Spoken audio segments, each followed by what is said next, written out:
Technically, the Star 30M is an updated version of the earlier Star 28M pistol. It's a recoil-operated, locked breech pistol that uses Browning-designed, linkless locking, high-power type, with 2 lugs on the barrel and shaped cam under the chamber that interacts with slide-stop axis inside the frame. Star 30M features double-action trigger with slide-mounted ambidextrous safety that locks firing ping only, leaving trigger and hammer unaffected in safety-on position, thus allowing the gun to be dry-fired. However, this is unsafe and is not recommended. Star 30M also features magazine safety that disables firing when magazine and not in position.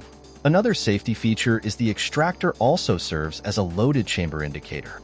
Star 30M features, as said too, internal slide rails like the SIG P210 or CZ75. Every part of this pistol is either stamp sheet, cast, or milled steel. The only non-metallic part is the plastic in the grips and a few elastic retainers. From 1989 to 2000 was adopted by the Guardia Civil, Police, and by Ejército Español, Spanish Army. Although all Llama 82 previously purchased remain in service, it's an improvement of Model 28DA. The 30M was also adopted in some numbers by Peruvian police and security forces. There are variants 30P, from police use only with 98mm barrel and overall length 194mm, 30PK, with aluminum alloy, used by Cuerpo Nacional de Policía, and 30M, match, 4-target sport IPSC.